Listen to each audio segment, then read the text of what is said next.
Hello, everybody. I hope that you are doing amazing. Happy New Year. Where's that thing we go? Boop, boop, boop. Okay, I have a special guest with me. Listen to me.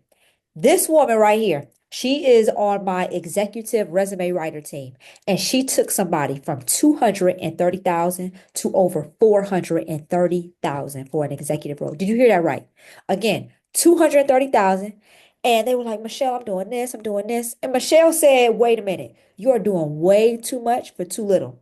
They said, hold on, this is as much money as I've made ever in my life. She redid their resume. Next thing you know, they're making 430,000. Michelle, Happy New Year. Welcome. How you doing today? I am doing wonderful. Happy New Year. I mean, this is a great time to talk about this. It's the new year. You're looking for a new job. You're looking for new opportunities. Let's do it. So talk to me about how did you take somebody's resume from 232,000 to 430,000? What were the steps? One of the first things was that my client, he was very open about what he was looking for. And he knew that what he had to offer, people were looking for it. So having that confidence is just like a number one, that you know that you have what people need. Not thinking like, oh, maybe they need it. No, they need what you have. The next thing was that we looked at his information, both within his resume and his LinkedIn. And during that time, we began to have different sessions, coaching sessions on what we needed to leave in, what we need to take out. So there was a lot of conversation because we only wanted to do it once. We wanted him to win and we wanted him to win big. So if you're looking for a coach, when you're going for those bigger numbers, and sometimes not even those bigger numbers, like once you get over that $100,000, then you most definitely want to uh, reach out to a coach like Cam, Kamara. I'm sorry, I call her Cam, y'all. Just call me Cam. You want to reach out to somebody like her, you want to reach out to somebody like me, because you want an extra set of eyes. And we begin to make changes. Sometimes even the color on your resume is different. And again, with you being at such a high level, as an executive, most of the times your resume is not going through the application tracking system. So you don't have to worry about like boxes and colors and things like that, that you will have a real life person looking at your information. And with that being the case, then we could play around with it a little bit more. So all of that is just really important that I kept an open line of communication because again, this is his livelihood and knowing what are your next steps. So he knew that from this job to that job that he wanted to make this type of money and then he was going to move into this space and then he wanted to move into this industry. So he was moving in different industries but he had the strategy. So that's important too. Sometimes clients they just want to make more money, which is nothing wrong with that. But then after you make that more money, do you want to move around within that corporation or do you want to get speaking opportunities? Again, this can all stem from your resume and having a phenomenal LinkedIn profile. And we're going to talk about the LinkedIn. I really want to discuss this resume because a lot of people, they reach out to Michelle and I, and they say, listen, I've been submitting my resume and they are getting constant rejection letters. Eh, right? Because you do all of this work, you're like, what's the problem? Number one, if you're listening to me and you are looking for a new job or you're unemployed, whatever your case is, you need a professional to review your resume. I want you to email info@dcowmember.com and send us your resume. Second of all, your resume is not being read through a person.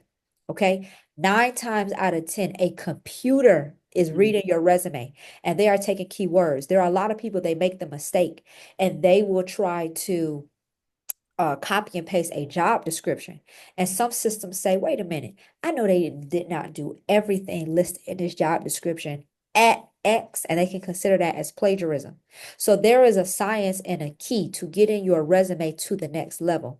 Michelle, talk to us about what do people need to have on their resume? Don't tell them your secret sauce, but what are like 2 things they need? I'm stirring the secret sauce, y'all. You most definitely need to have a email address that does not stem from Hotmail. Okay. I know some of you guys like, I've had this email address for I don't know how long, anything that has like Hotmail on it. I don't even know if AOL, I can't even get it out of my mouth. I don't even know if that one is still live. Yeah, you want to have a Gmail is really good. Yahoo, that's still good. And then even with using Gmail, that you can have your own specialized email, so you can utilize that. So that's really important. The other thing is on your resume, you can only fit so much on your resume. And like Cam said, we'll talk LinkedIn later, but have your LinkedIn URL on there because if they want to know more about you, if they want to see any type of videos, anything like that, then you want to have that on there, and depending like if you're a graphic designer or something like that, then you want to have your website link on there. You want to have something that tells them more about you within on that documentation.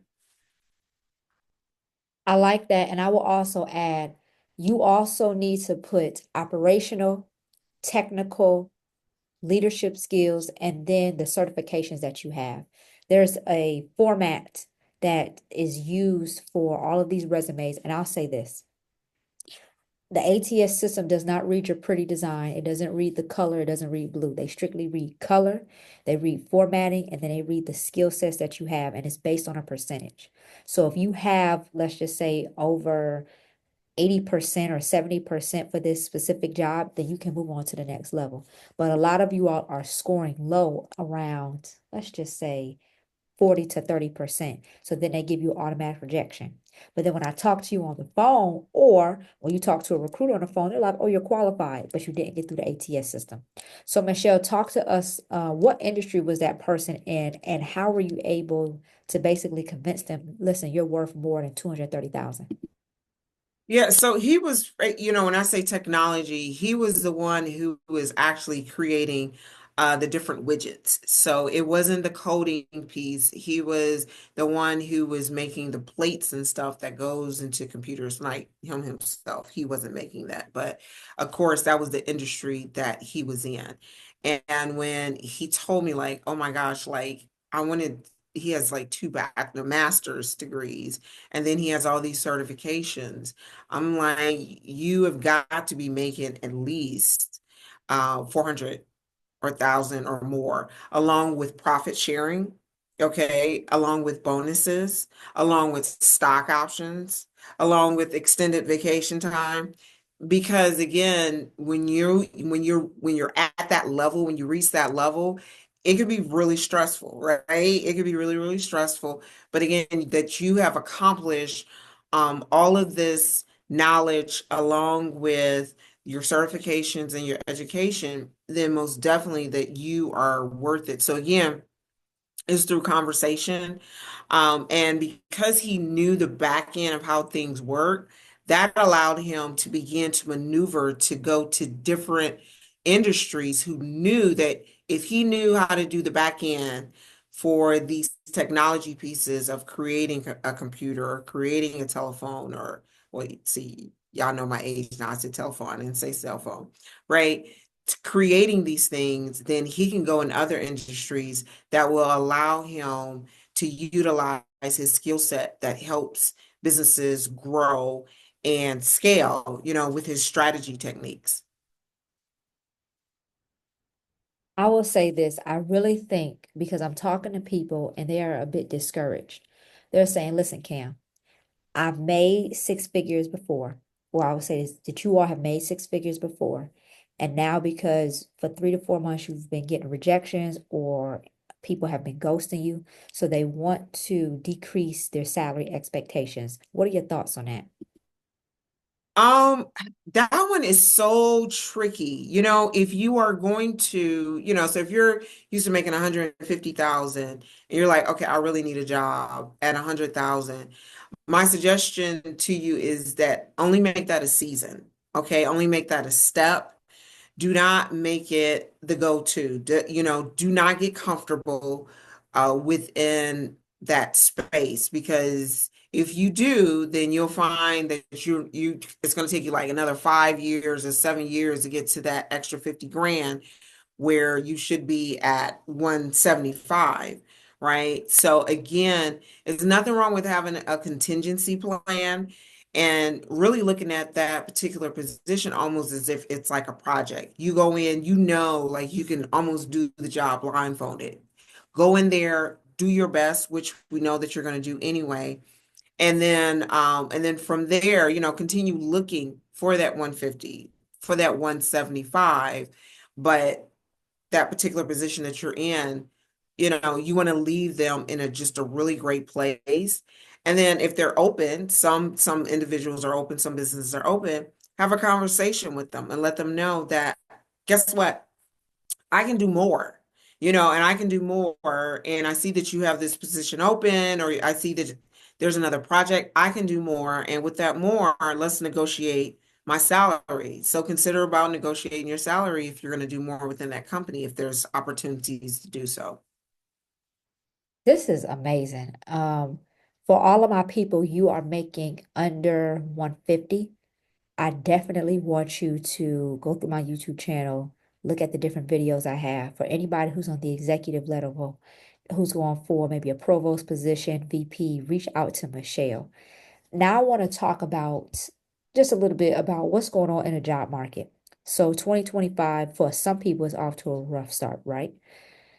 But I do think it's hope. Um, what should job seekers expect this go round, like the next 3 months? Well, I would say like right now, if you have not applied, it is up and popping, y'all. It's like they are ready to hire people.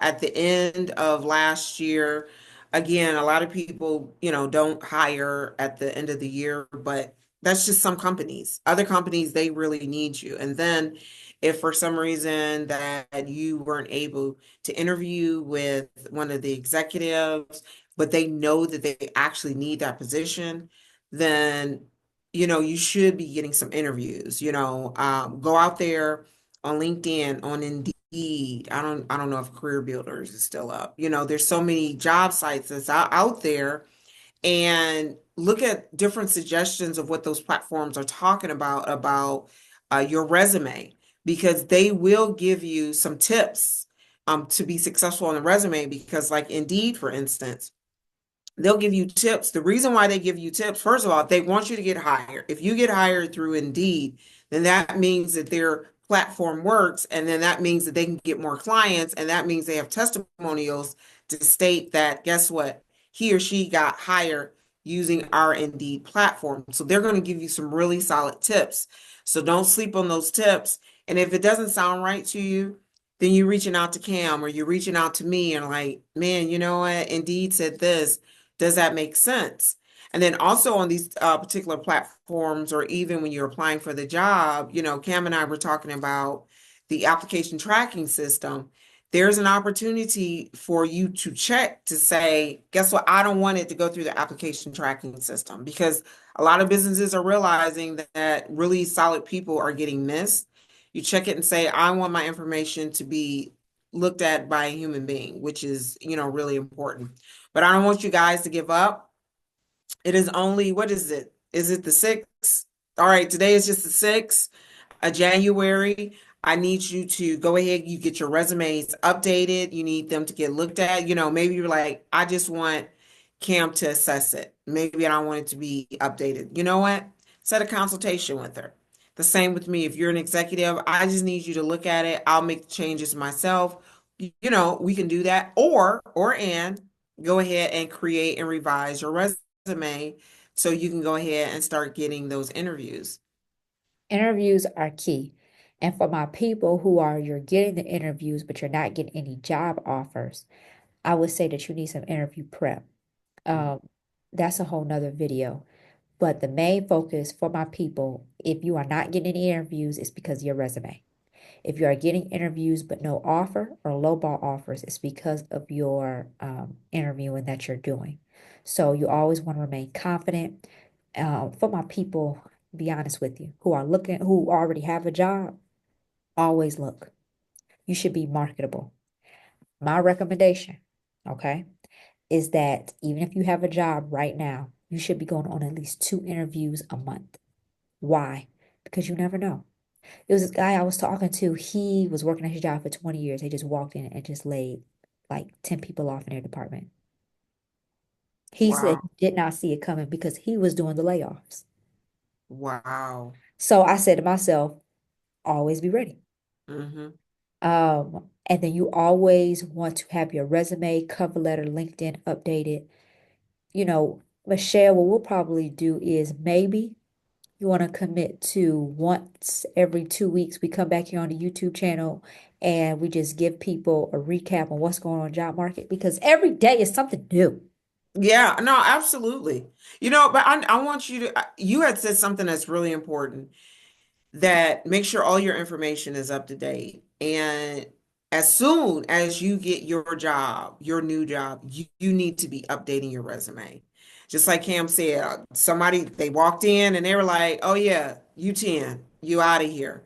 Now, if they had their resume up, if they had all their information up, now, mind you, that is devastating. So I'm not saying, take, you don't take a breath, but if they had it up and running like they needed to, then guess what? They're like, you know what? As I'm going home, or they might be sitting in a parking lot and say, okay, let me start submitting my resume because I already know that it's up to date. I would say this, always be prepared. Hmm. Okay. So you see how I got Michelle. She's going to come every 2 weeks. So almost going to be like a talk show for all of my career people because you need to be updated. And number one, the jobs are out here, they are hiring. I would say that the job seekers have more control than the people who are the employers because you can decide, hey, listen, do I want to work remote? Do I want to work hybrid? Do I want to be on location? So you can determine what you want. But thank you again, Michelle. Again, she helped somebody go from 232,000 to over 432,000. And I was like, you have to share this testimony. So I will talk to you later. Michelle, thank you very much and have a great day. Bye, guys.